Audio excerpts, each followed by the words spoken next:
Hello, can you hear me?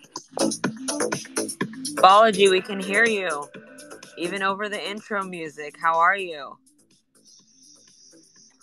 This is the new hello is can you hear me? And hello, can you hear me? And where are you?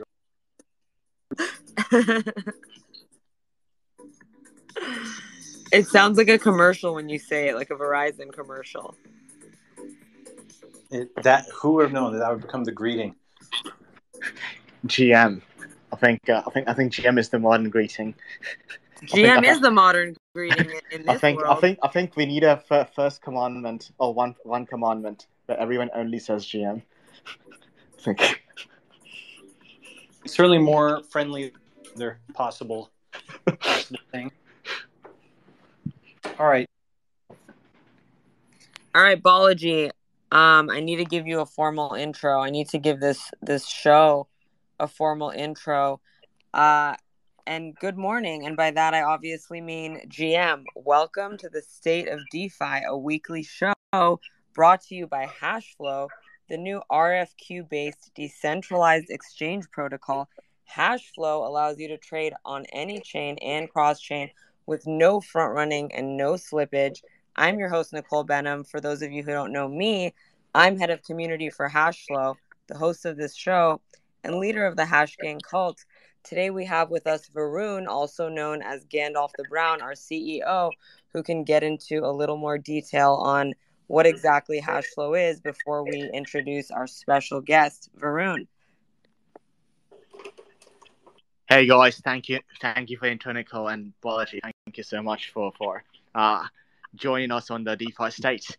So I think I'll keep this fairly brief. Because I like to talk a bit more about Network State as well. So TLDR, as Nicole described, Hashflow is a RFQ protocol, or more specifically, it's a decentralized exchange protocol that uses RFQs to connect market makers to takers directly.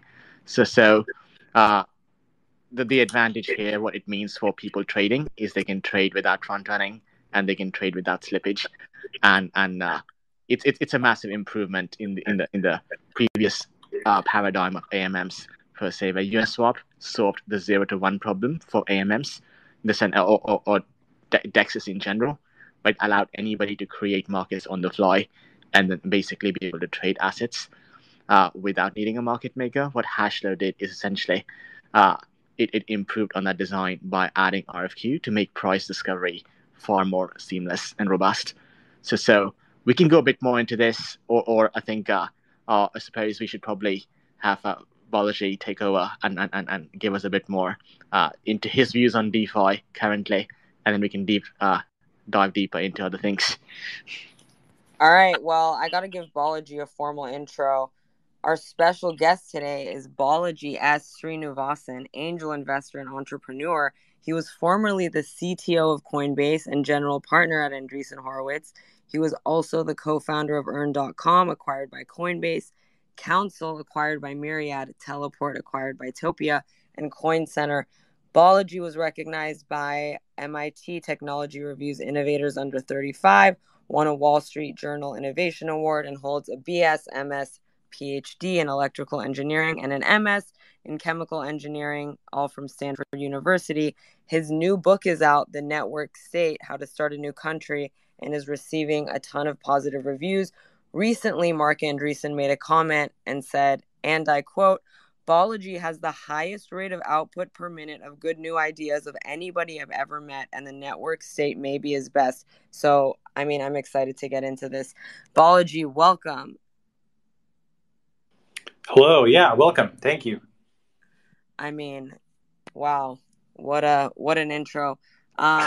It's crazy what you've accomplished. My IQ is definitely going to increase after this space, which I'm excited about. I've taken an IQ test right before this, and I'm going to take one right after this, and I'm excited to see the result. I want to get right into this. The network state. You've said in one sentence, a network state is a highly aligned online community with a capacity for collective action that crowdfunds territory around the world and eventually gains diplomatic recognition from pre-existing states. What does a highly aligned online community look like? And can you give us some examples? Sure. So one important concept is there's lots of things people have sort of talked about as being country-like. Vala Afshar has this tweet that he posts every once in a while that shows that, Facebook has more people than India and China combined, and people have talked about Bitcoin as a country and, so on and so forth, right? But they're not really countries, and or at least they aren't what I consider the successor to the nation state, just as the nation state was arguably the successor to the city state.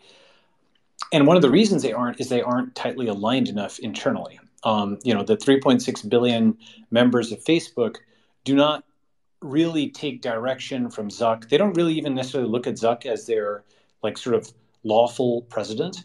And it's very distinct from the employees of Facebook, the company, that do fold into Zuck in that way and, are there because they've consented to be there and can leave if they aren't there. And so that means that Zuck has sort of the ability to steer Facebook, the company, with more legitimacy than he has the ability to steer Facebook, the community, which is just a much different thing. Those people are there for a utility, not there for a community. And so when I say a highly aligned online community, that is just a level that's far beyond essentially a typical social network or even a Discord group. One way of measuring alignment, if you take somebody who has, let's say, I don't know, 1 million Twitter followers, okay? On balance, typically, if they put out a tweet, it'd be, a lot of traffic or engagement would be 1,000 to 2,000 likes, okay? So on the order of 0.1 to 0.2% of the people who follow them engage with that tweet. And that's actually not a very highly aligned community. That's people who are basically there for the popcorn. They're thinking about this as a way of, almost like a TV channel. You flip a channel. Oh yeah, tennis is on, whatever, or whatever you like to watch that. And it's not like a true community. Like a Game of Thrones group is not a highly aligned community. A company newsletter is typically not a highly aligned community. It's if you have an engagement rate that is significantly less than 100%, it's not an aligned community. Now compare that, for example, to a 30-person company. If you call in all hands, everybody is there, right? So that's highly aligned, but it's not a community, it's a company, okay? And those folks are present because it's their job and it's a high priority for them to be there. And if you think about something that combines that degree of alignment of, a company, maybe not exactly at 100%, but definitely very, very high, and has maybe the scale of some of these internet communities, that's kind of what I'm talking about when I talk about a highly aligned community. And something as simple and as big as you have, Discord might not be actually the forum for it, but imagine you had a Discord and you have 1,000 people and somebody is launching a product and you paste it in there and you're like, hey, can people signal boost this? Or they've got a new app and they're like, hey, can people test this app? And they get 1,000 testers. Now, of course, whenever you paste in something like that, you're effectively debiting from the community. You're asking for resources from it. And so to do so, you need to credit the community. And that may mean putting in labor, like your time. Or in the event that you can't put in time for a reason, you might be able to substitute capital. And so that leads to the concept of a tokenized community where there's like a scoreboard or a karma. It doesn't have to be like a crypto token, which is incredibly liquid and tradable. This does not have to be something that you're trying to build into a giant moneymaker, okay? But just something to sort of keep score, something in between, I don't know, Stack Overflow Karma and something more serious, or a board game and something more serious, union dues, whatever you want to call it. Something to keep score within this community helps sort of quantify the alignment. Maybe you have a leaderboard as well for those who have contributed the most and done the most for the community. And those who have given the most to the community can ask from the community. It's kind of it's karma. It's peer-to-peer. If you give, then you can take, and you don't take unless you give, that kind of thing. And so what I'm describing is totally feasible online, but it hasn't really been built online because it means taking these online communities really seriously as like the primary modes of human organization, not simply places that people go to hang out and, look at, whatever, discuss Game of Thrones or whatever shows on TV today, blah, blah, blah. But to actually do things together. All right, let me pause there. Okay. Wow. Okay, so are there examples that you can give, or like what does this look like the way that you imagine it? Was it like, well, one of my friends, Jan Talin, is an early Skype engineer, very early Skype, but he's also like a really good investor, first investor in DeepMind. He said there were three things that he was early to: AI, crypto, and dance. Okay. So what does this look like? Dance. Let me talk about that. What he means by dance, and I'm just paraphrasing here, so Jan may phrase it differently, is the coordination of people. Okay. So let's say, for example, you have, two people and they're on a dance floor and they start dancing and they're really elegant, movies and sometimes in real life, like the crowd like clears back. They are all admiring this like couple and how, elegant, their twirls and all this stuff is. Okay.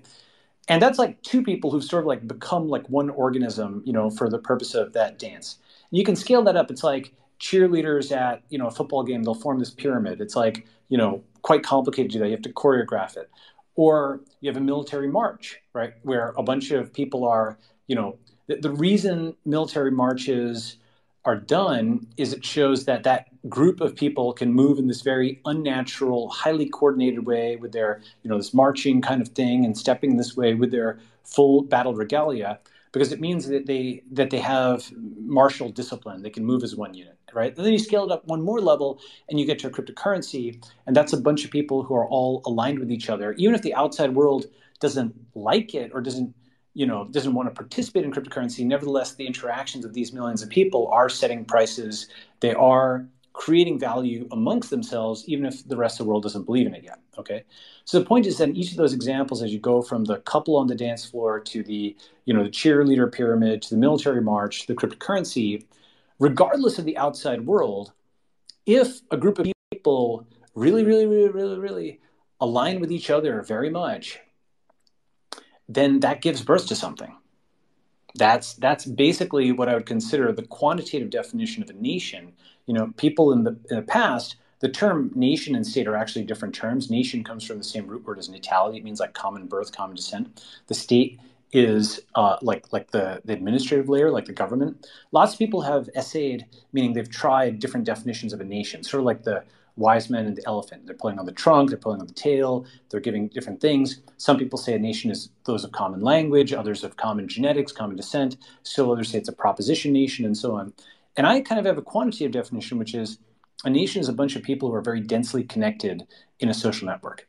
That is to say, they're all friends with each other. Okay. And, do they have to exactly all be friends with each other? 1,000 people may not all be friends with each other, but they're much closer to that than they are to 1,000 other random people. They're like a complete subgraph, if you know the mathematical term.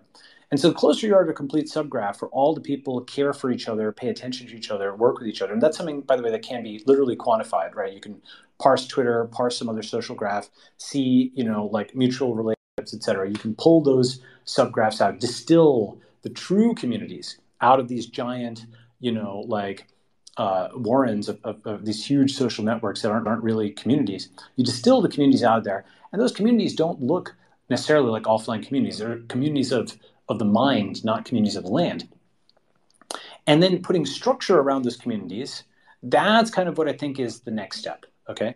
So you asked what those look like. It kind of looks like taking the existing organic communities of the mind that exist online and starting to actually identify them and group them. And if you just parse the Twitter graph, for example, and you just look for connected subgraphs, densely connected subgraphs, you'd probably find quite a few of these. And I know like a couple of folks have done things like this. And depending on how high a bar you set, you get more but fewer, or rather more communities that are denser. And if you require less connections, you get fewer communities but less dense. Okay. So that's kind of what it looks like from like a graph theory perspective. I can talk about it in other ways as well. Okay. I know that was a lot. Ask me questions, jump in. Okay. Yeah, that was a lot. So when you say like communities of the mind, does it mean that we're connected by similar values? And also, is this anything like a kibbutz? It is like a kibbutz. It is also like the intentional communities concept that people have heard about that. It's like the so-called communistic societies of the United States in the mid-1800s. It's like digital nomad groups. It's like diasporic groups, which maybe distributed around the world, but in the old times, they used to write letters to each other, keep in touch, all of the, various sort of ethnic, Chinatowns or what have you. These were spots that people from the diaspora could kind of find a meal and find people who spoke their language and so on, a home away from home, right? And so there's precedence. The network state is not just like some kind of crazy thing I came up with or whatever. I mean, maybe it is also that, but one way of thinking about it is, how much astronomy do you know? Have you messed around? You looked at astronomy? Not too much, but okay. Well, so one way of thinking about it is, we know our own solar system, and we've got 9 planets, and they're going around the sun in a certain orbit. And with our telescopes, people can look far away in space, and they can see all kinds of other weird things out there, which satisfy the laws of physics, like multi-star systems and so on. So searching through space, we can see way more than is just within the ken of our immediate experience. And by analogy to that, if you think about the fact that, we have one life, but there's 100 billion people, roughly, that people estimate have ever lived, going back in time rather than space, just like you can see configurations of other stars, like weird configurations that worked, you can see configurations of humans that worked in the past that are very non-obvious, like very non-obvious solutions to the laws of human physics that you can pull out of the past and say, maybe that solution can work again today, even if people don't realize it. What's an example of that? So I'll give some examples. So one is, there's this great book called Against Elections, the Case for Democracy. Okay. So it's provocatively titled. Okay. And essentially his book is on what the ancients thought of as democracy. They meant sortition, not election. Okay. So what's sortition? That is actually the practice that William Buckley joked about, but actually brought to life, which is random selection of leaders from the community. So you don't have any lengthy campaigning or anything like that. It's actually like the whole game theory thing about, you cut the cake and I choose the piece. You have to live in a community where everybody's virtuous enough that anybody could become the next leader of the community. Okay. So all of the campaigning, all the gamesmanship, instead you just need to essentially have high enough trust and have high enough virtue that anybody there could become the leader. Okay. And then you draw lots again the next year. Right. And so that worked. That's amazing. That you would not think of that as a configuration that could work. Now, of course, you can read on the pros and cons of this. He goes into this in the book. But that's like one example of something kind of crazy, right? Other examples, like the millet system, or various religious communities prior to emancipation would have like their own private law within the community, and like the king or the state would say, okay, you guys handle your own affairs within your community, and only like really serious issues will the outside world get involved. Okay. And that's something where it's not actually the normal nation where everybody's a citizen and equal under the law. Instead, you have like subcultures and like sub-governments within a country. Okay. David Friedman has a book. This is Patrick Friedman's father, Milton Friedman's son, called Legal Systems Very Different from Ours, which is worth reading if you're interested in this topic. I can go on more, but those are just a few examples. Okay, those are great examples. And in terms of nation states, clearly there are some problems with them. What are some of the main problems that you've identified that don't work? I mean, there's so many, but there's many. But one problem is that things we call nation states often are not actually nation states. And why is that?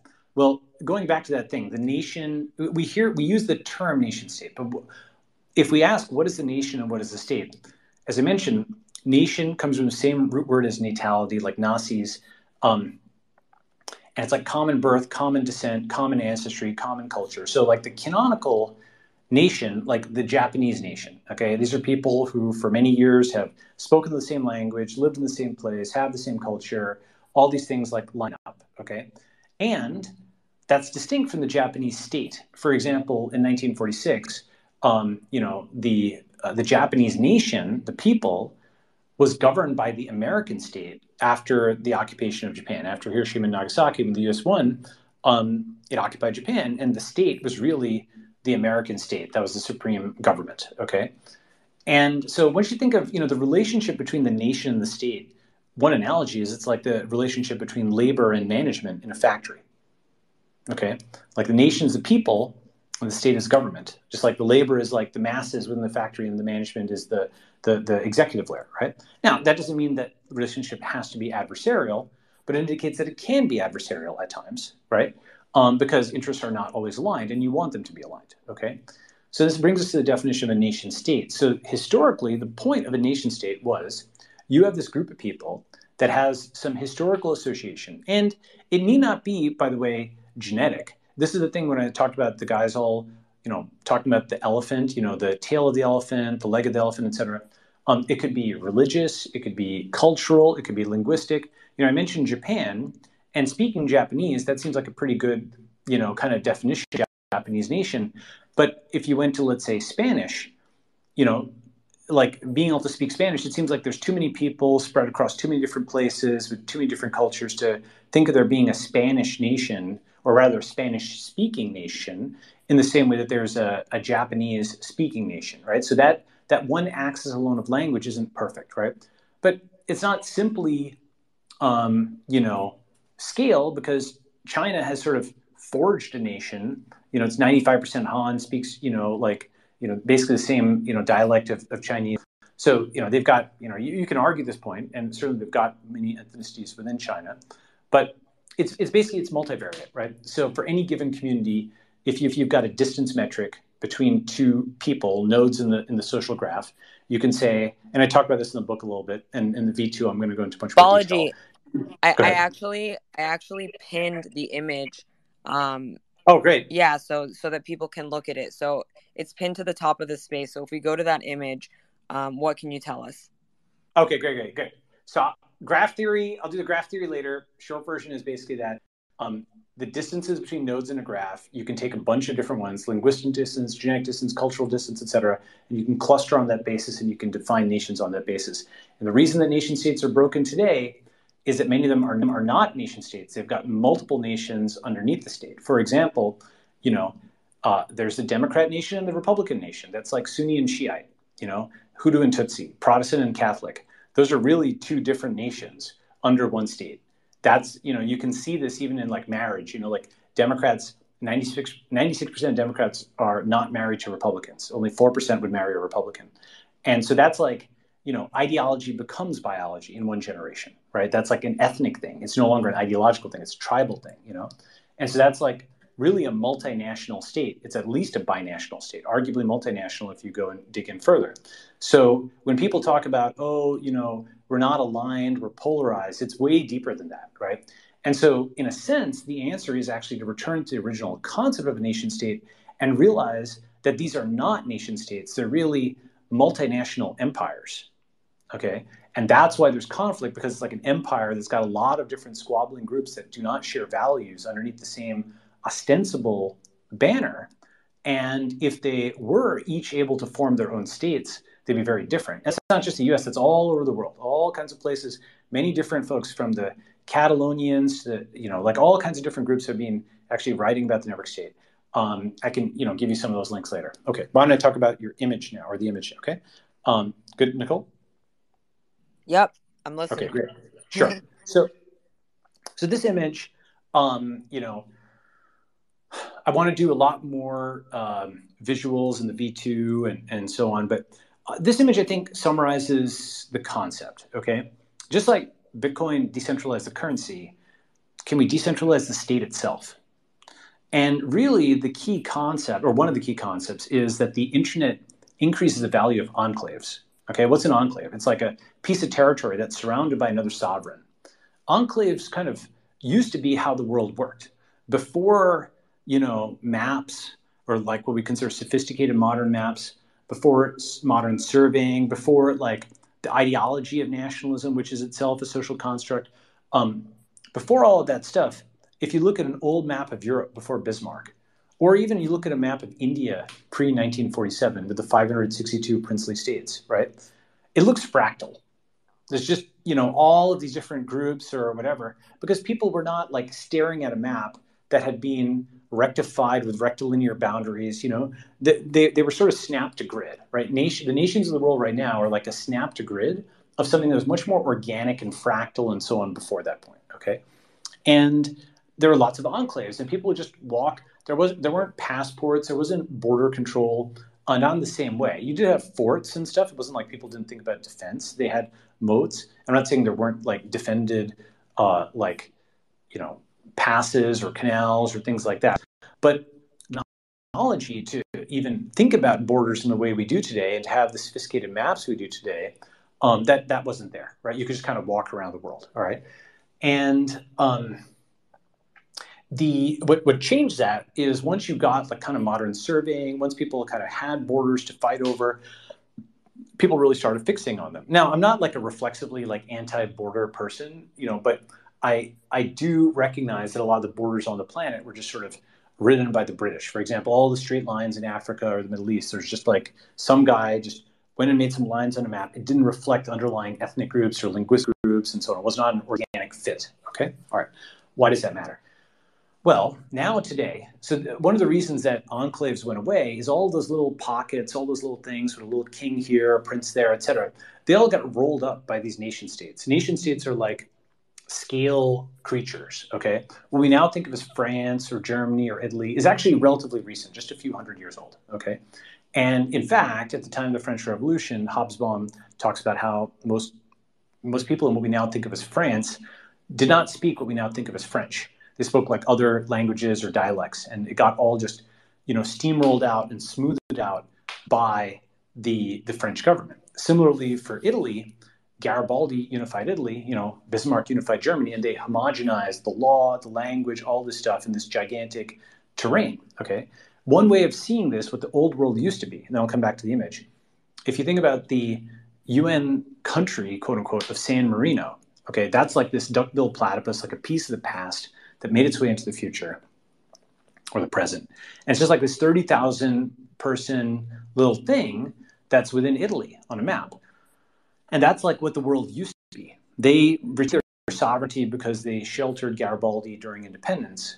But the world used to be lots of enclaves like that. Okay, now fast forward to the present day. In the present day, because of the internet, because of remote work, because of cryptocurrency, because of augmented reality and virtual reality, which are going to become bigger and bigger when we have AR glasses, because of Starlink, right? Because basically anything we want to do can be done on the internet. Now you can imagine a country with pockets of territory all throughout the world that's connected by the internet, just as the islands of Indonesia are all separated and fractal. They're separated by ocean, but they think of themselves as one country. Just as Hawaii is 2,000 miles away from the continental United States, but the mental software installed in the people who live in Hawaii and those in the US, they think of themselves as part of the same country, okay? Just like that, just like people could be thousands of miles away, but think of themselves conceptually as being part of the same country, that's a mental leap where you say, what if those things were not separated just by ocean, but by internet? And they think of themselves as part of the same country, okay? And that's what this visual is about. It says, if you had a 1 million person something network state, what would it look like? You'd have these nodes all around the world. Some of them are apartment buildings, and some of them are houses, and some of them are frankly just literally individual apartments where someone just has a flag on the wall and they consider themselves to be a citizen of that network state, just like they consider themselves today to be an Ethereum or a Bitcoiner or whatever, just based on their holdings, right?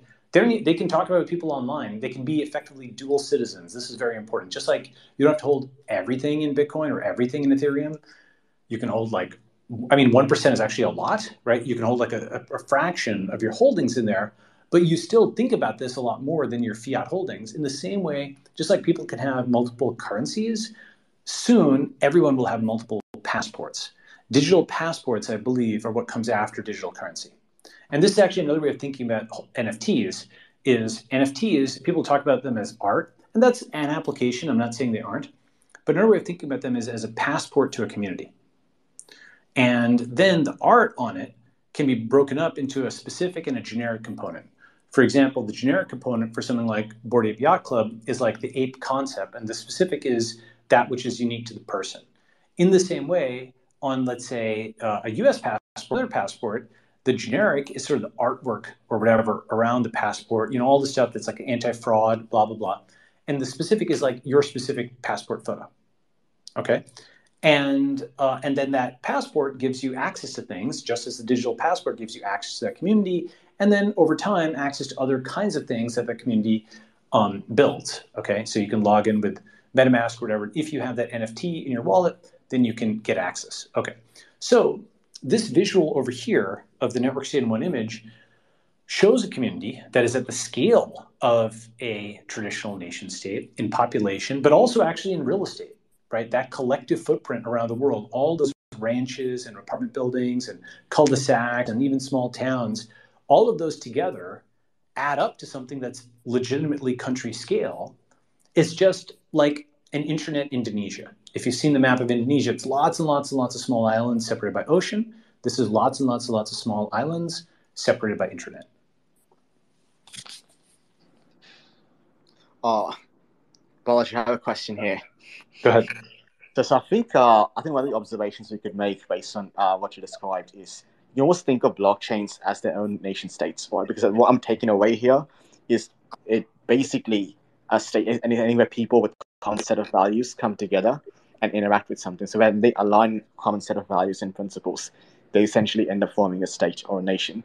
So could you almost think of blockchains as different nation states in the sense that if you look at Bitcoin community, it's kind of like they have a common set of principles that align them, and they decide to form the Bitcoin community. And then if you see Ethereum, it's like very, very different from the way Bitcoin people interact with each other or the things they fundamentally believe in.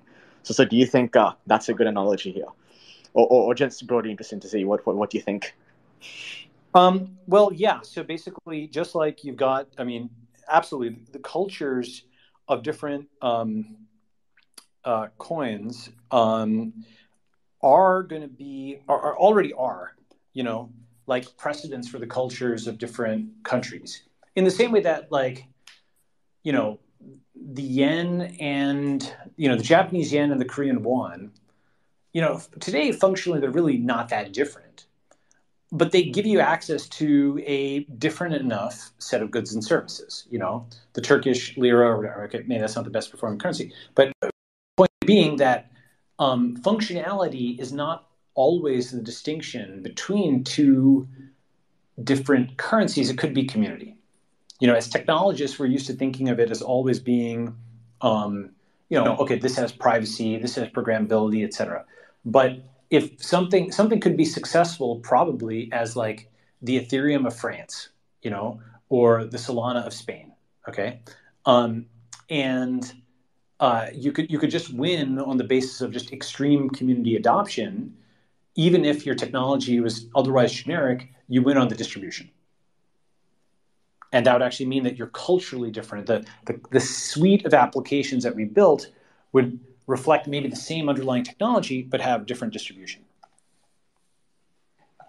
Yeah, previously I used to think about these applications as like companies or incorporations being set up on top of a nation network. In which sense you can think of US as a network, and then you have Facebooks, the Googles, and so on are like the dApps that are being built on top of a US network, right? If you think of, the US is a more centralized network per se, but you're saying that you can also think about these dApps as their own independent small nations, perhaps.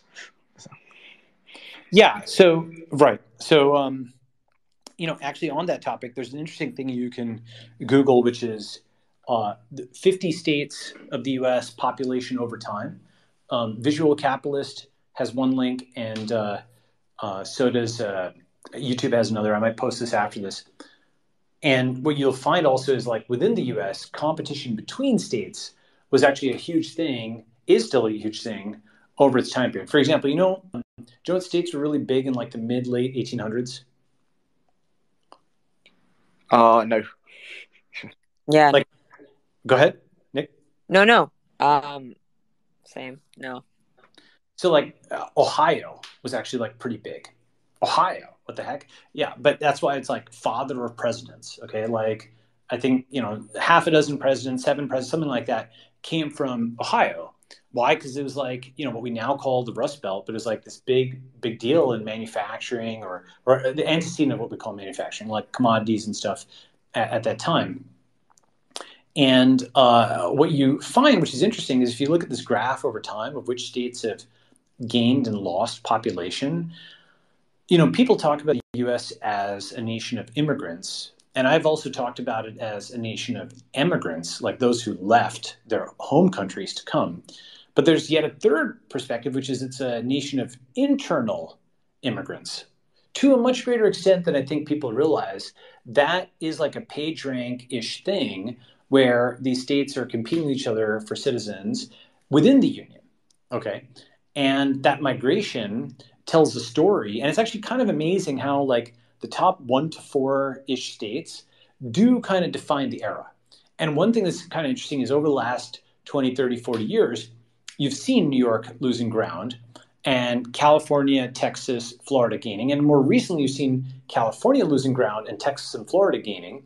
And, Florida's sort of ascent, on the national landscape is, in a sense, with Miami and all the tech people going there, it's an overnight success, but it's decades in the making, because if you look at the ascent of Florida in population, it's just been gaining ground since like, the 50s or 60s, according to visual capitalists. It's just like ascending the ranks because, it's out weather, but it's also, it's like Miami is like the Singapore of Latin America. Many people don't know that. If you're, if you're from two countries in South or Latin America and you want to ink a deal, often you'll use Miami because it's like a neutral location, sort of like what Singapore is in Southeast Asia and what Switzerland, was in Europe and so on, right? And maybe the UAE is in the Middle East. And so the point being that basically this internal competition was a big deal. And so, but that's kind of coming back, right? States are differentiating to a much greater extent. You're seeing, governors like Florida and California trash talk each other. There's actually some good to that because, competition between states, if friendly for migrants, is like the ultimate kind of vote. All right, let me pause there, get your thoughts. All right, Balaji. I just want to quickly say, not to interrupt you, but you are listening to the DeFi State, brought to you by Hashflow, the new RFQ-based decentralized exchange protocol. Hashflow allows you to trade on any chain and cross-chain with no front-running and no slippage. Follow Hashflow up on here on stage with me to learn more. I'm so excited that we're having this conversation. And not to make this like a podcast, but to make this like a podcast, I want to take this in a different direction. So what are your views on DeFi? What are my views on DeFi? Well, I kind of think that the entire crypto space is sort of building out in reverse. It's sort of like first, so have you ever seen like those tornadoes in the Midwest, and the tornado comes through a town and like just like picks up all these homes and rolls them into the air? So the way I think about crypto is first the Federal Reserve, Bitcoin, then Wall Street, which is Ethereum, and then more recently every single financial instrument under the sun, which is DeFi and all the new L1s and whatnot. And then just like that tornado thing, but in reverse, I think in the very last frame, you just see the tornado just go whoop, like this with its wrist, and all of these homes just get built out on the ground, right? Why? Because I kind of think we're building the economy, Wall Street first, Main Street second. It's like cloud first, land last. Just absolutely enormous amount of money is just flowing around in the cloud, right? And it just needs to be connected to something, to like a productive thing offline. And what is that productive thing? I think it's probably going to be startup societies and network states. That's not the only thing. Let me put it like that. I think it is one thing. And why? Is because, people have talked about, put real estate on the blockchain and so on and so forth. Then there's a good aspect to that. There's also a bad aspect to it. One of them is that, just the practicalities of it. Real estate investors are seeking kind of stable return and so on and so forth. And crypto people want, like fast upside, but willing to take extremely high risk. That's a mismatch in terms of profile. The second is that you need a sovereign to be able to actually enforce that real estate title. And, how are you going to get that? Like, if it's off chain, like that's not just off chain, right? That's not like an atomic swap or something like that. That's like a physical thing. So you need a cooperative, local legal system. So all those things, real estate on the blockchain makes sense in some ways. Certainly, if you take a look at the 2008 financial crisis, a big part of it was people couldn't even track mortgages across companies. People had lost track of title. They didn't know who had signed what mortgage. People didn't have the note. Everything got fractionalized and securitized. In theory, if that was all on chain, you could track that, and you would have better auditing and less fraud, et cetera. But in practice, it's non-trivial. So why did I bring that up? Well, I do think that the kind of thing you could do if you were doing crypto real estate would not be some existing apartment building that you just like securitize but on the blockchain. It'd have to be something that's exciting and new and that's high risk, high reward, like, okay, we're going to crowdfund a startup society. Basically, like Burning Man, went and built out, it does it every year, 70,000 units in the desert by just going horizontal in a week. That shows what's possible when you can do horizontal sprawl, by the way. Neither NIMBY nor YIMBY, but HIMBY, right? NIMBY is like, not in my backyard, can't build. These are obvious acronyms for many people. Let's explain them. YIMBY is yes in my backyard. They want to build skyscrapers and stuff. And look, YIMBY is way better than NIMBY. But HIMBY is interesting because it's horizontal sprawl is good. Why? Because you can build fast. If you can build a one-story building, or not even a building, if it's a trailer, if it's a shed, if it's a lean-to, if it's Burning Man level, you can build tens of thousands of units in days. And the failure of them, if your little lean-to or whatever it is falls down, it doesn't really affect your neighbor. And if you don't like it at the beginning, you can move. And in fact, Burning Man is more similar to how like towns were initially settled. They didn't just go there and start building skyscrapers really tall and inflexible and expensive. They built things that were built for mobility. And this is what we're seeing with like van life and so on and so forth.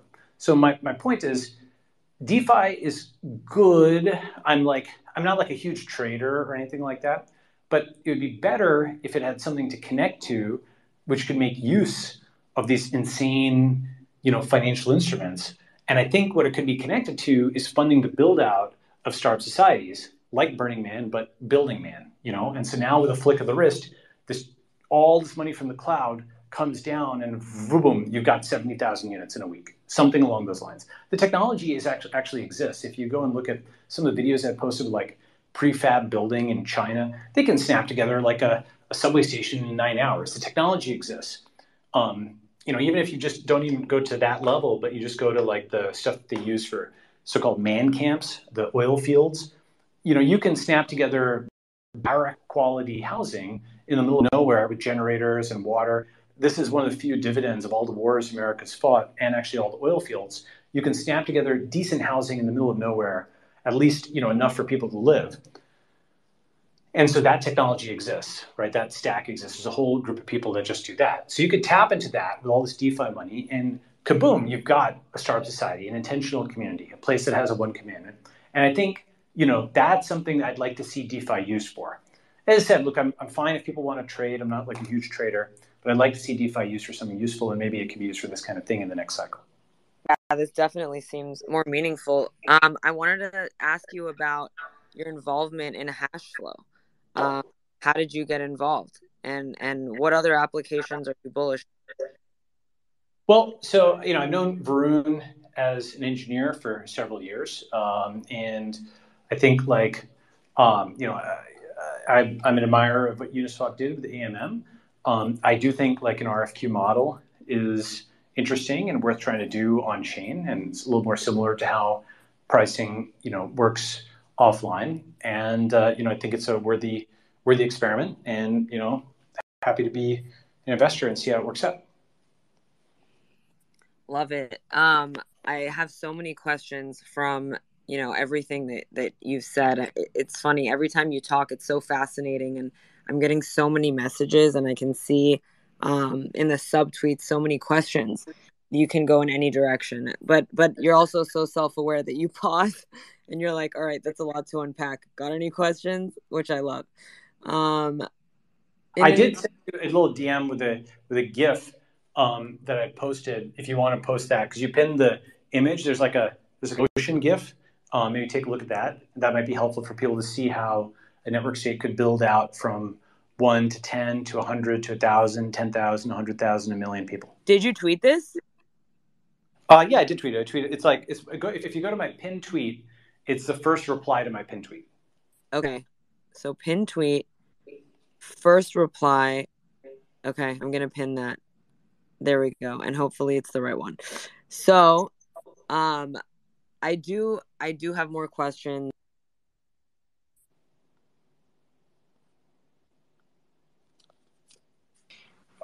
Nicole, can't hear you.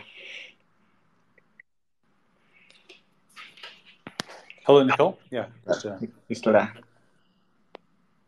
Oh, yeah. For some reason, I can't hear you. But go ahead. Anyway, there we are.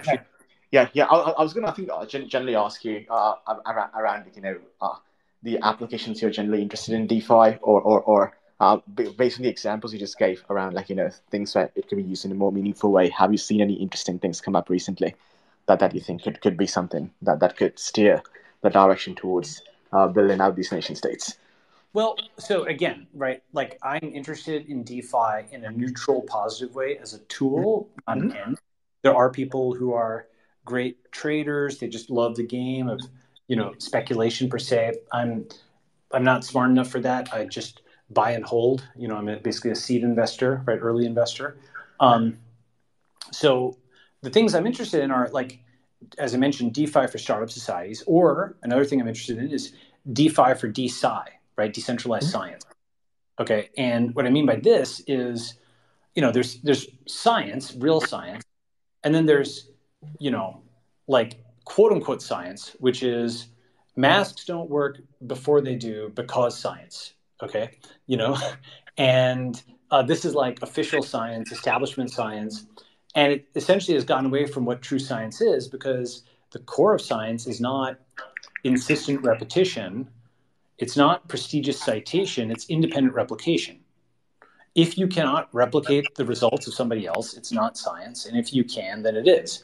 And that one test alone is something that, like, smashes to pieces a huge amount of the academia prestige culture. And anyway, I've talked about this at length in various talks. There's actually something I did with Molecule DAO on this topic of decentralized science. But just to connect to DeFi, if you can get academics, or frankly, they don't have to be credentialed academics. This is important. It could be, we go back to the era of gentleman science, gentle person science. Okay, anybody, any anon, whatever, can just set up on the internet, start doing research, and it doesn't have to be presented in the typical academic fashion. All it has to be, ideally, is reproducible, right? And journal papers, those were invented at the time as the best way to communicate to other scientists.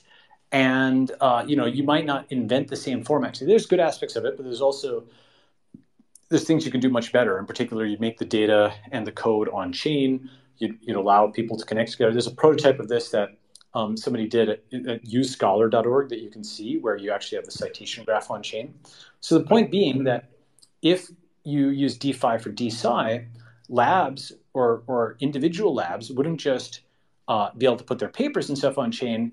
They might be able to monetize independently of NIH and NSF and the giant US government bureaucracy with NFTs and tokens and stuff like that. There's a million different, Huberman Lab, Andrew Huberman, he's experimented with this. I think, like, David Sinclair has experimented with this. And all the real innovative stuff, especially like life extension, brain-machine interface, limb regeneration, some of the stem cell stuff, the awesome stuff, that's the speculative stuff. I mean, if DeFi is going to speculate on something, it should speculate on awesome stuff. And a relatively small quantity of money, like $1 million for some of these smart people, letting them work for a year outside of the stupid constraints. I mean, you have I shouldn't say you have many people have no concept of how stultifying academia is nowadays. And, the extent to which there's just a cohort of people, Patrick Collison's posted this graph, NIH has posted this graph. It's just like literally a cohort of people that got PhDs like a few decades ago. And every year, the group that gets grants just steps up 1 year. It's just a bunch of people awarding grants to their friends, and they become more and more of a gerontocracy. And people have to be like 40 something before they can start their own lab and blah, blah, blah, all these terrible things. So instead, if you're going to speculate on something, don't be like when airdrop, blah, like speculate on something which would have massive real payoff for, the community and the world if it works. And the property rights and stuff need to get worked out. But like one model might be all the people in the lab, they have personal tokens and they're underneath their .eth. So it's like Jim.eth and Joe.eth. They're using those within the lab. They're using those online. And they sell some amount of personal tokens to fund lab work. And then, you can redeem them later for like hours of that person's time. So for example, let's say, it's like human lab or just like any lab. I won't name a specific person, but like some lab, they've got 5 grad students or the equivalent. They're all working on this thing. And people will sell, let's say, 50 hours of time for X thousand dollars. So they'll sell an NFT of their publication for Y $1,000. And they use that to fund things. And then later, if you've got those personal tokens, you can redeem them. For example, if you bought 10 hours of Jeff Bezos's time at age 18 for, I don't know, $10,000 or whatever he would have sold it for, maybe $1,000, I don't know. Those would be extremely valuable hours. Like 1 hour of Buffett's time today is worth like $1 million, right? So you'd sell essentially consulting hours at some price, and then people could redeem them in the future. And of course, how would you enforce the redemption? Well, there's various ways of doing that. One is, you do it where that person is burning their reputation. So in the event that those tokens are issued through yourname.eth, and the person on the other side who's bought those personal tokens from you is not actually seeing you perform your consulting duties or whatever, then they can post an NFT to you saying, hey, so-and-so didn't do this. There's various ways of doing online reputation. Another is, of course, to have some partial reliance on offline courts. A third is some kind of escrow system. People can think about this. I'm not saying I have all the answers on that. But I was going to ask you there, I think, there's 2 questions, actually. So one is, I think, at least I was thinking, perhaps journalism or flow of information could be one of the interesting applications that is yet to be disrupted. But I think one of the interesting points you made in the book is essentially, if you look at the World War era, when you said like the War of the Nations was about the land, then essentially your network war is about the control of minds or information. Yeah. Right. So I wonder if that could be an interesting application that DeFi could disrupt. Well, yeah. I mean, the thing is, the progress from before trade, if you saw somebody who had a fruit like apples that you wanted, you'd have to beat them over the head to get those apples. And there may be some animals that trade, but for the most part, animals don't trade. And so it's like a huge human innovation where you can scale beyond yourself. Rather than beat the guy over the head for apples, and he might beat you over the head back. You get some oranges, they get some apples, you trade, you come back, do it again the next day, your community can scale, and you've replaced violence with nonviolent capitalistic, cooperation and not just competition. In the same way, it'd be an enormous breakthrough. I mean, it is possible, by the way, something like that is possible. That reduced violence is a huge cultural breakthrough, et cetera. If we could replace a lot of competition for lands with competition for mines, and you might say, oh, well, but land really matters and so on and so forth. Some land matters, but a lot of land doesn't. There's like this thing between, I think, Canada and Denmark, some like contentious thing over some stupid island in the middle of nowhere. There's a so-called condominium between I think it's France and Spain, not a condominium in the normal term of a house, but like a co-dominium, like an island thing. There's all kinds of stupid things that countries have fought battles over, which are like dumb mimetic pieces of land to fight battles over. And if we can pull people to a greater extent into caring about NFTs, or not just NFTs as of what they mean in 2021 or 2022, but if we can pull them more into thinking about digital things, and that's where more of the attention is going, then maybe less of the attention is going on physical things, and that means that conflict becomes virtualized, and there's some progress there. At least, I'm not saying it's not nasty. It can be nasty at times. Capitalism, like there could be hostile takeovers, bad things can happen, but it's way better than war, right? And similarly, fighting over mines, I think net is probably way better than fighting over lands. And look, I'm not saying that's a panacea. I'm not saying that everything is going to go well. I mean, one part that I do talk about in the book a bit is that it's not just about human minds, because the Chinese drone armada or something like that is coming, where like you don't have to convince humans anymore. They just can hit a button and they've got N drone soldiers ready to go. And so that also changes the calculus in a different way, where violence becomes easier to deploy. It's the opposite of the sovereign individual thesis, right? It's the autonomous robot thesis. And so, whereas the sovereign individual thesis says it's harder to have violence against humans if you can't steal the money, the autonomous robot thesis says, unfortunately, it's easier if you can manufacture the robots. So anyway, the point being, I hold out hope that on some axes, we can reduce the level of violence by having the competition be over virtual rather than physical things, not a Pollyanna about it. I think that makes sense. I think I had a follow-up question there. I think one of the key things I always think about generally, even at the protocol layer, is just the incentive design. And I feel like that's one of the key things, even if you're building a network state or anything like that, or for joint networks of people, to bring people together, you kind of need some kind of a common incentive design. So I think my follow-up question here was, generally, how do you think about that in the context of just generally like a network state, but also how do you think about incentive design in the context of DeFi protocols, for example? Or if you liked, you didn't like, or how would you think about future? So, I'm a huge fan of capitalism, economics, incentives, all that type of stuff. However, I do think all that stuff comes second. And if you're talking about a community, the moral aspect, the moral innovation comes first. Let me talk about this for a sec. So I talk about this in the book. I call it the One Commandment. And just to motivate this, if you've got a new startup company, then you have one focused innovation where you're improving on the market at large. And if you don't focus, if you try to do a bunch of things, you're doing nothing, right? One thing is hard and things is impossible, right?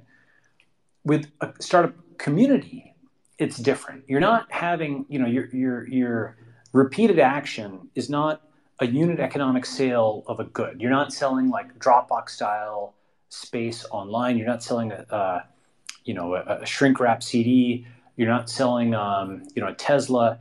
Instead, what you're selling effectively is community membership. Okay, someone needs to join your community.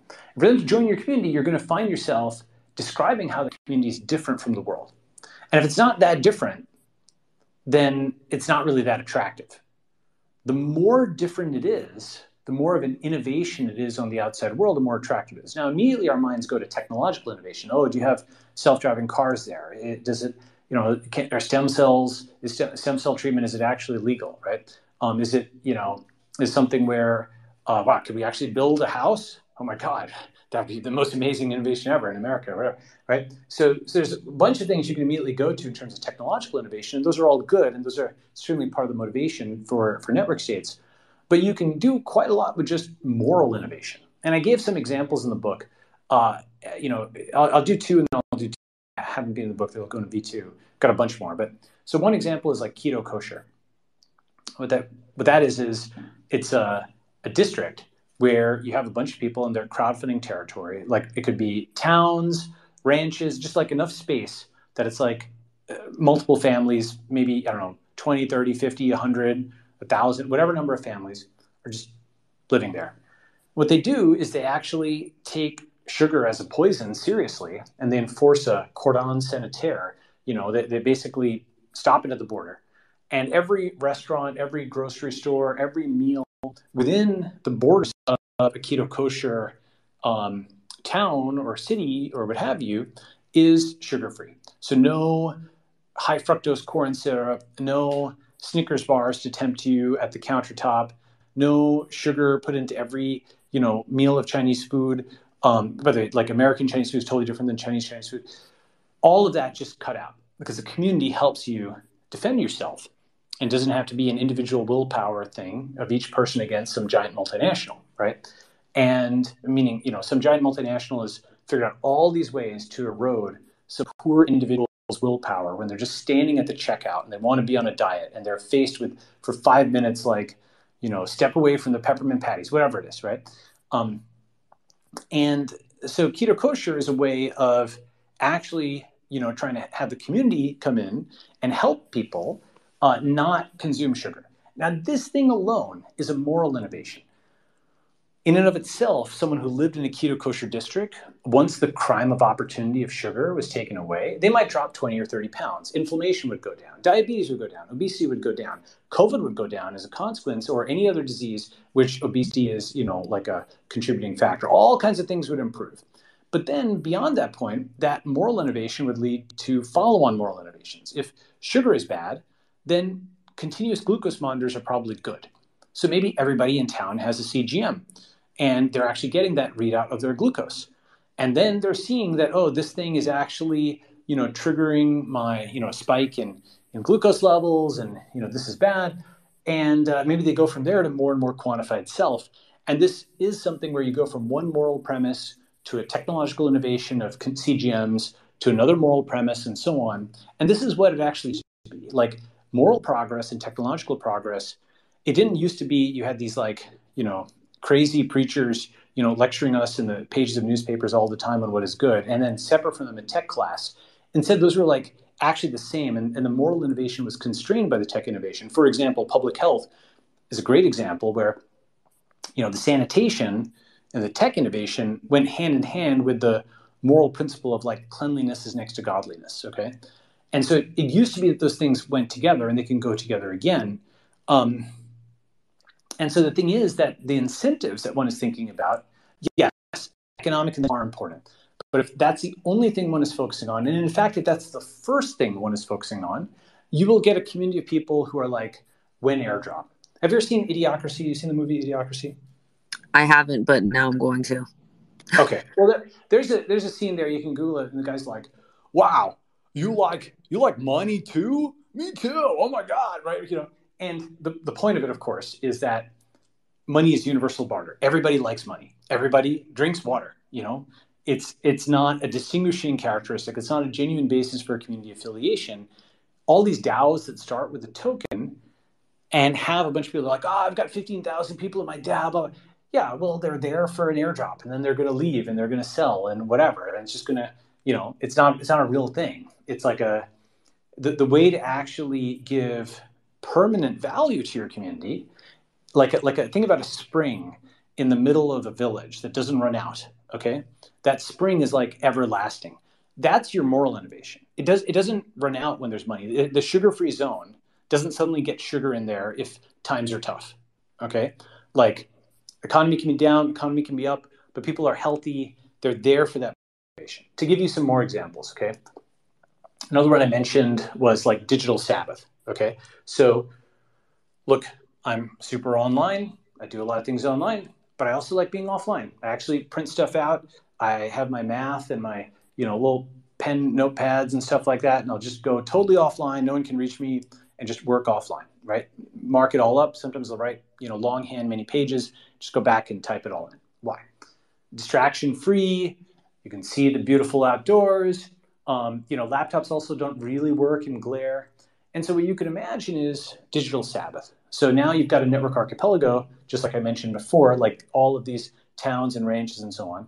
And they have the convention that internet goes off every day, 9 p.m. to 9 a.m.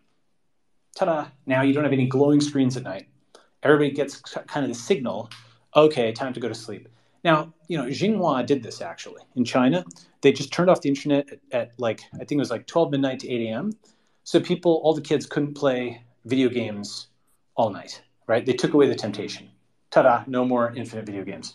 Kids went to sleep, grades improved. At least so it goes, right? Or at least that's the story. I'm not sure if it's true. Worth diligencing. But that's a concept. Digital Sabbath would allow people to, if they didn't want to surf all the time, the community would help them with their self-control, right? And the thing is, if you don't have self-control, one thing I can talk about here is, Mike Moritz has this concept, which is every startup should have one of the 7 deadly sins, or should, and he's saying this tongue in cheek, by the way. And I respect, Mike, and I respect Sequoia and what they've built. And what he's basically saying, though, is that there's some visceral drive, right? Gluttony. Okay, does this get me food faster? I want food, right? Uber Eats. Lust. Okay, that's Tinder.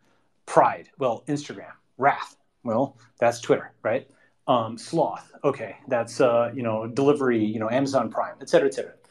Now, of course, it's tongue in cheek. Okay, what he means by that is a startup is so hard to get going that you need some visceral drive to get people to use it, and you need to satisfy that.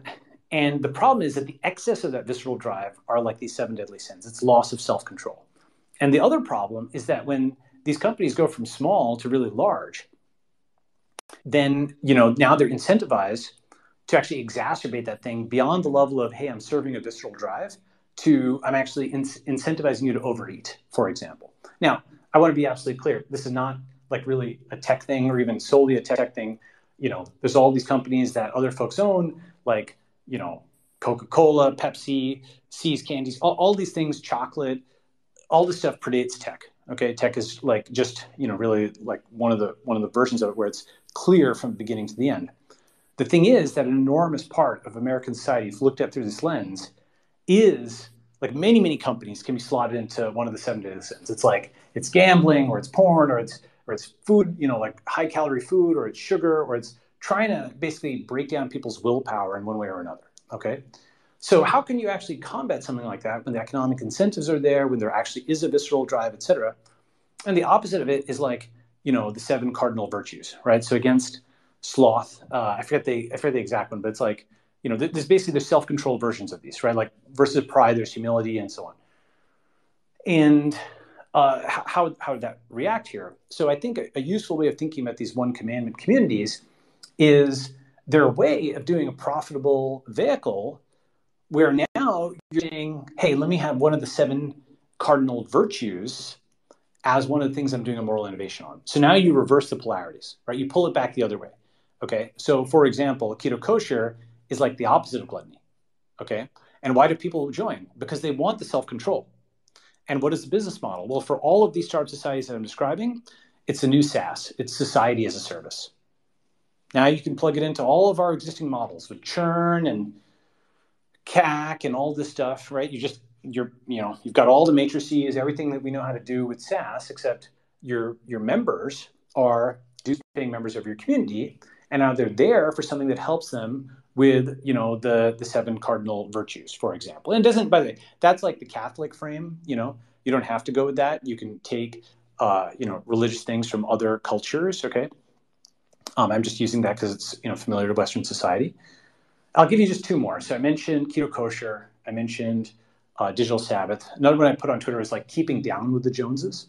So now, rather than keeping up with the Joneses, you're keeping prices down with the Joneses. How? Because you and the Joneses, who are next door, now start group buying essentials. Not Groupon, or not exactly Groupon. Groupon is like, oh, we're all going to go parachuting or skydiving. It's all unnecessary, not unnecessary, but mostly unnecessary consumer stuff. Okay. Instead, what you do is you and the Joneses and other people in town would figure out what are our essentials, whether it's gas or, diapers, whatever it is, right? You bulk buy all those together. You buy them in bulk, and then the individualized stuff you buy separately. And the culture is now set to like something that's more like lean fire, okay? Which is lean fire is like, I think it's retire early, financial independence, retire early, okay? And the concept here is frugality is the virtue. That's not, again, this is the incentives here, even though that one is money related, the incentive there is to be part of a community that's helping you save money. All right. Last example, this is a crazy one. This is definitely not the kind of one I would be able to start, but I'd love to see it. This one I haven't talked about, but I think it's kind of funny. Just as an interesting thing, Idan Levin had a great tweet, which is like, what's the craziest One Commandment that could start a community? I think there's crazier ones than this. But you want to hear an interesting one? Yeah, I do. Okay. The formal wear society. Okay. Why? Because if you look at old movies or just old photos, people dress really well, just out in public. And part of the reason is we didn't have all the comfortable cotton clothes and other stuff that we have today, right? But people, the thing is that to dress well, like, suit and tie or skirt or whatever it is, like there's kind of a whole like a supply chain with that. You can't just like pull a t-shirt and shorts and put it on. You have to okay, I got to iron my shirt and do this with the shoes, and how am I supposed to like button to this and blah, blah, blah, all this stuff, right? Now, as people who know me, I'm not the big formal wear person. On the other hand, the fact of getting that dressed up for somebody else sort of shows respect to them, okay? And if you had a society of people who essentially said formal wear outside, okay, and had that expectation, again, it's all opt-in. You're not imposing this on somebody. And many people will be like, oh my God, Balaji, you want to bring people back to suits. I'm like, no, I'd like to see this experiment, because my hypothesis is, people say, oh, an armed society would be a polite society. I actually kind of don't want people, I mean, look, to each their own, but I actually kind of don't want to walk around a neighborhood where everyone's holding AR-15s. However, one where, at least not pointed at me, however, one where everybody's wearing formal wear is a polite society, probably, right? They're probably, having gone to that extent to sort of dress up and look nice and so on, they're probably not going to all be as rude to each other. There may be, at least it's a thesis, okay?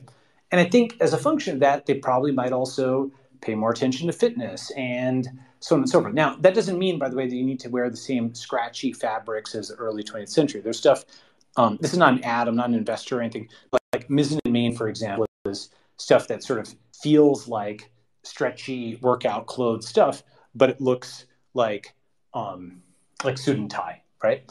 And so there's stuff out there that's kind of, the V3. It has some of the aesthetics of the V1, of like formal wear, and the comfort of the V2 casual wear, but everybody doesn't look like, like a slob all the time, or athleisure all the time. I love athleisure. As I said, this is not my community. It's just the kind of thing I'd like to see, okay? And right. I have a feeling could be kind of interesting. At a minimum, it would photograph really well, and the people would look great, and that would help with recruiting for the community. And it's like the kind of aspirational thing people will want to be, So let me pause there. Okay. First of all, I thought that I wanted to live in a society where we all wore sweats all the time, and now you have me questioning everything that I believed before, based on this alone. So, yeah, this is fascinating to me, and I'm gonna have to get the name of that company with the comfortable clothing that's formal again from you. But yeah, again, I'm not an investor in them or anything like that. Maybe they'll love it. It's like just cool. It's just like stretchy pants. I think it's like MIZZN and Main MAIN. I'm not sure if they're still in business. I think they're still in business. Last I checked. Go ahead. All right. Well, yeah, I'll have to look them up. That is super cool. So we were talking earlier about how technology can be used to create new cities and new countries. And as a concept, you outlined 7 steps that start with an online community and then materialize that community into the physical world. Can you outline those steps for us? Sure. So they're written down if you go to thenetworkstate.com, and maybe you can paste this link. It's the Network State in 1,000 words. Okay, here I will DM you, or you can just find it. Let me just DM it to you. All right, perfect. Great. Let's just post that. So the 7 steps are: number 1, found a startup society. And the crucial thing is that you begin with the concept, with the idea that is powerful enough to start a country. You're not starting with the lands, you're starting with the minds, okay? So A, you have the concept, the motivating thing, the One Commandment, that moral principle. B, you use this to recruit people online and organize into a group that's actually capable of collective action. And again, this is not a Game of Thrones fan club. This is not somebody's Twitter followers, which has 0.1% or whatever engagement. This is something which has close to 100% levels of engagement. When the community is asked to do something, it actually does it. And that's a very, very high bar. If you can get people to do that, if you can get 1,000 people to RT a tweet by one of their members when it's like a new product launch, or to go and test out their app and give them beta test feedback, and you actually have 1,000 people actually do it, that's an extraordinarily high bar and may require new kinds of software. Maybe it's like Slack or Discord, or maybe it's as different from Slack and Discord as they were from Facebook. Just to digress on that, people thought that Facebook for Enterprise would look like Facebook. It actually looked like Slack. And so it may turn out that the thing to build these highly aligned communities does not look like Slack or Discord, but something qualitatively different. I think Urban is cool, and that is like a decentralized Slack, and you might be able to build on top of that. But the UX might not look like Slack or Discord. Okay. So number 2 is organize into a group capable of collective action. I call this a network union, and it's like a union, except it's not solely organized within a company for the purpose of sort of adversarial bargaining with the management. A network union can bargain not just with corporations, but with governments. It can group buy for people. It can also crowd invest. It's just more broad than simply a group of aggrieved employees under one company. I'm not saying that sometimes companies don't do bad things. I think they do sometimes. They will fire people for no cause. They'll cancel it, I think, one cheer for that kind of unionization, but this is a unionization that is across companies. So it's not simply adversarial within something. It's a group of people working together, okay, online. All right. An example could be, for example, a guild of graphic designers or a guild of electrical engineers, 1,000 people who are part of this guild. They pay dues. They show up. Again, we talked about the 100 billion years of history of all the, or 100 billion, not 100 billion years, 100 billion lifetimes, right? And all those configurations of human beings at work, just like configurations of star systems in space. These are configurations of human beings in time. One thing we know that works are guilds. Guilds worked in the past. They will probably work again. Okay. So you organize into a group capable of collective action. Number 3, now you go offline. You start holding meetups offline. You don't have to go to this step, by the way. Some things will be fine as network unions. You could just have a digital guild. It could stop at digital only, just like as a small business. Not every small business has to grow into Google to be successful. Many things can stop at network unions. They'd be very great as network unions. That's fine. If you want to go to the next step, then step 3 is meet offline, build trust, start building a crypto economy. Now is when the incentives start to come in. Why? Because, so to your question,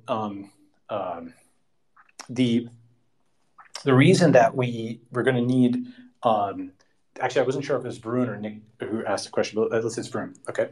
The reason that now is when the incentives come in is because once you start getting lots of people doing collective action, invariably there'll be some who do more than others and some who do less. There's always variance. Not everybody's going to hit the button exactly.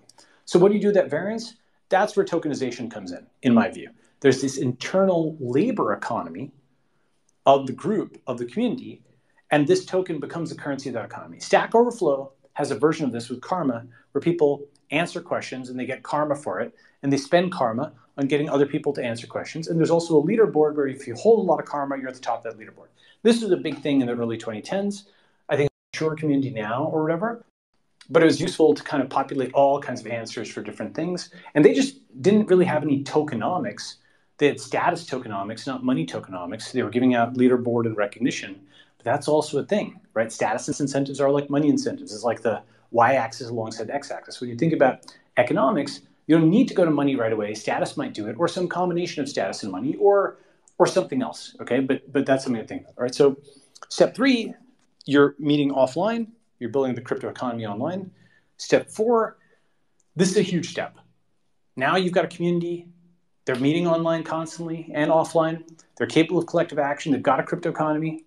Now you can actually a collective action that's way bigger than all of you liking a tweet or testing an app for somebody. That collective action is not 1,000 people liking a tweet or RTing something. It's 1,000 people who are actually buying territory around the world. Maybe in one place, maybe in 50 different places, maybe in 20, but starting to cluster together. This already, again, is happening with group houses and something in the Bay Area. This is happening with people moving in with roommates and stuff, but this would be systematized. And when they made that move, once you've got just 2 people clustering together, they're flying the flag of your community in their room or outside their house or on their ranch or in their cul-de-sac or even in their small town that they group bought together, okay? This moves it out of the digital world into the physical world. This is what I call the network archipelago, okay? Just like the concept of an archipelago, which is a bunch of islands that are like separated by ocean. This is a bunch of islands of territory separated by internet, but they all log on to the dashboard every day and they see the population numbers of their growing community increase. It grows by immigration and also by birth and reproduction, but more slowly. Obviously, that's like an 18-year time scale. It's slower than migration, right? Okay. 2 more steps. Once you've got digital, I'm just kind of combining some things, but once you've got a digital community that is distributed in this way, I mentioned this, there's a conference recently, there'll be a talk online about this soon, but I talked about this concept of on-chain census.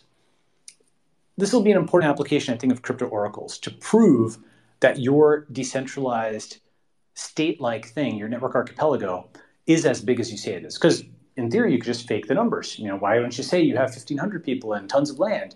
Who is to know? So I outline, and just simply putting it on chain doesn't make it true. It makes the metadata hard to fake, the who, what, and when of who posted it, the who being the digital signature, the what being the hash, the when being the timestamp. Those are hard to falsify. But all the other things, that's just metadata. The data could be false. The photo itself could be fake. It's just that we know you posted it at this time. So how do we know that when you're reporting on chain that you have this many people or this much land, that's actually true? So I described in a recent talk on the on-chain census an auditing process. And there's different ways of doing this, but for example, if you're reporting that you have 10,000 citizens, netizens of your network state or startup society online, somebody could go and sample, let's say it's 10,000.eth names. Someone could go and sample, let's say 100 of them, random sample, and then you go and independently verify, and you're looking for your mismatch statistics, okay? So meaning all four possibilities are there. They're reported to be human, you think they're human. They're reported to be human, you think they're not. They're reported to be non-human, you think they are. They're reported to be non-human, and you think they're not. You can form the 2x2 contingency table, calculate chi-squared, whatever you want to do, look at the mismatches. And if you're seeing, for example, 3 fake accounts among 100 that you test, you can start extrapolating as to, what is the sampling distribution of what is the probability that there's many more fake accounts in the whole thing. You might just do the simple naive estimator, which is, okay, if 3 out of 100 that I sampled were fake, then of your 10,000 citizens reported, maybe only 9,700 are real, okay? But 3% are off. That's still not so bad, right? Maybe you've got 9,700 real people. So that's step 5/6, conduct an on-chain census. Prove that your society is big. Why am I focusing on the census so much? Because that leads to the last step, which is gaining diplomatic recognition. Now, this seems like a weird thing, right? Hey, don't libertarians just want their... So first of all, I wouldn't identify as libertarian, just to preempt that line. But this is actually crucial. Why is it crucial? Because if progressives don't get the reason for starting new countries, libertarians don't get the concept of why you need diplomatic recognition, so I'll explain this. Basically, diplomatic recognition is like a non-binding commitment to not invade. I mean, it's more than that, but it's that at a minimum. Okay, why do I say non-binding? Well, the U.S. will invade whatever country it wants, and other countries may decide to do that. Like France is constantly operating in its former colonies or whatever. But with that said, obviously Russia is invading its former countries, whatever. So with that said, it's an international incident when this happens. It's a big deal, right? If you have a diplomatically recognized country, then another nation going over its borders is a big deal, at least according to the country that diplomatically recognized it. And to contrast this with, say, something like Sealand or Liberland, which I think are interesting, these micronations, but fundamentally, if, a bunch of UK special forces or whatever land on Sealand, nobody cares. It's not actually a violation of sovereignty. They're not diplomatically recognized by anybody. It's just like some random guys. Whereas if they did that in, Kiribati, even a small country, that would actually be a big deal, right? So diplomatic recognition, why is that important? It means that at least one other entity has recognized that your people don't just collectively own this land, but that they are sovereign over it. There isn't a higher authority above them. Now, of course, sovereignty is on a continuum. You're not going to be able to do anything. You're not going to be able to build, if you're building nuclear plants, there'll probably be people who get mad at that at the beginning. But there's probably things you can do now, like self-driving car cities or stem cell treatments or things like that, okay? And now diplomatic recognition won't come all at once. It will take time, but we know it's possible. Why? Because Wyoming, for example, is diplomatically recognized Ethereum. That's its DAO law. You can form companies on chain and have them recognized, right? At least there's V1 out there. El Salvador, famously, has recognized Bitcoin as a national currency. So is the Central African Republic. There's some pushback or whatever, but this ratchet is happening. And that's more general than that. Tuvalu has done deals for the .tv domain with GoDaddy, Colombia with the .co domain. Nevada to deal with Tesla for the Gigafactory. Amazon to deal with like Virginia for like HQ2. Google was doing a deal with Sidewalk Labs or with Toronto for Sidewalk Labs. That failed, but the concept was there, right? And like Boeing moved to like South Carolina. Point being that there are entities that have been able to successfully negotiate with countries and states and cities. And that would be what the process of diplomatic recognition looks like. Now, it's a continuum. Again, I'm not saying you just get it and then you get it from everybody. There's like, if you look diplomatic recognition, there's some countries that are recognized by everybody. There's some countries like, Israel is still working on it. They just got like some major breakthrough with the Abraham Accords, right? And so it won't be like a total walk in the park, but it is possible, I think. Just like there is a cryptocurrency, fiat currency exchange that turned out to be way more important than people thought. People thought cryptocurrency could just bootstrap itself, and people forget in 2011, 2012 how controversial, in a sense, crypto exchanges were, because something like Coinbase, well, you've got bank accounts there, and you've got fiat currency, and it's custodial, and you've got password relay, everything about Bitcoin, but it did provide that crucial bridge to the offline world. In a sense, the offline financial system was like diplomatically recognizing the on-chain system and building a bridge there where interchange back and forth could happen. And that back and forth of fiat to crypto is a huge part of what bootstrapped crypto. And in the same way, that interface between fiat currency and cryptocurrency, we could have an interface between a fiat country and crypto country. And that's what diplomatic recognition of a network state looks like. And that's the last step. Okay. And my next question, which you answered on your own. My last question, because I don't know how much time you have. Yeah, we should wrap up. Why don't we make this last one? Okay, cool. So my last question, and I'd love to have a longer conversation later, but my last question is, what is the role of social media in all of this? What is the role of social media? Well, I think what happens is your social media, your cryptocurrency, your city, your country, like these are like different layers of the stack that are starting to get integrated. For example, like El Salvador recognizing Bitcoin, right? Or Google is powering a lot of stuff for various governments, like at a minimum their email, their communications, but like, obviously Twitter is the public broadcast system for all the politicians of the world. Huge percentages of people's population, many countries' populations were throwing Facebook. Like, when Zuck met with David Cameron several years ago, it was like the CEO of this gigantic 3.3 billion person network and the CEO of a tiny 60 million person social network called the United Kingdom. I mean, I'm joking, of course, just more than that, but at least in sheer scale. So I think social networks are still they're an important thing, but they've become like a subroutine, right? In the sense of social network functionality plus cryptocurrency functionality equals a digital economy. And then if you add like the offline real estate, all these things that have kind of worked in individual company form, because it's really hard to get them to work in the first place. Once they've worked as an individual company, they become an open source product. And then you can stand that up. And once that works, then you can take one open source product and another, and package them together into a social operating system. And that's, I think, where the future is. It's not just the social network with the liking and the poking. You have the cryptocurrency built into it. So you've got the paying and the contracting, and you get the land. And so you have the building and the living. Right. But I also feel like when we talk about communities, I feel like they're all being built on social networks. And how, like, what is the role in that sense? Like, what kind of leaders do we need? And meaning basically communities are being built off of Twitter or Facebook or something like that? Is that what you mean? Yeah, or like Facebook groups where there's a common thread there. I see a lot of it.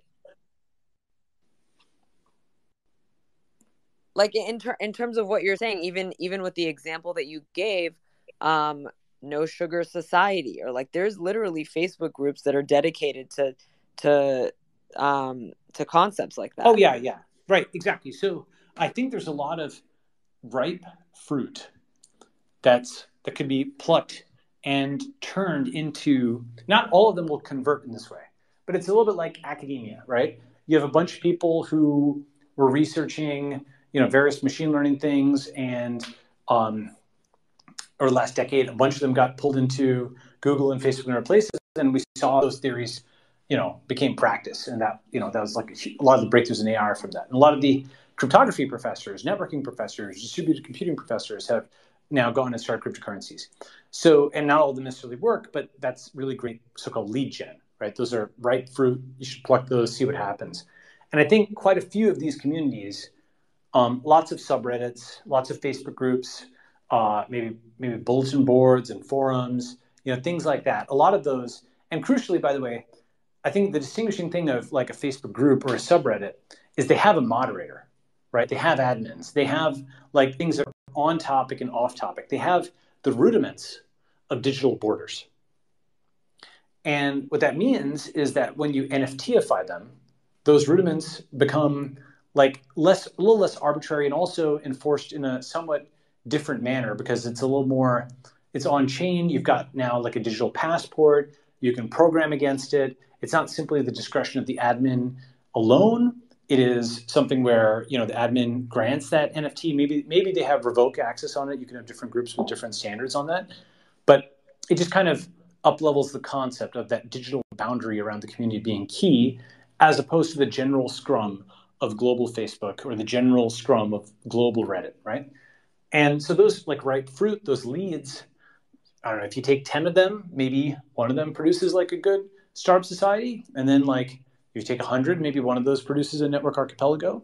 I don't know the exact conversion ratio. I'm just making up those numbers. But I do think that those are a good place to start. All right. Well, Balaji, thank you so much. This has been fascinating. I'm going to test my IQ and get back to you on how much it has gone up. I'm sure everyone who's been listening to the same way. This has been the DeFi State, brought to you by Hashflow. To listen in on the next episode, follow myself and follow Hashflow. Varun, any last words? No, I think this was phenomenal. Again, Balaji, thank you so much for making this happen. I know we've been planning this for a while, so I'm super glad this worked out finally. So looking forward to more of these. All right. Well, thank you guys. And talk to you. Bye-bye. All right. Thank you.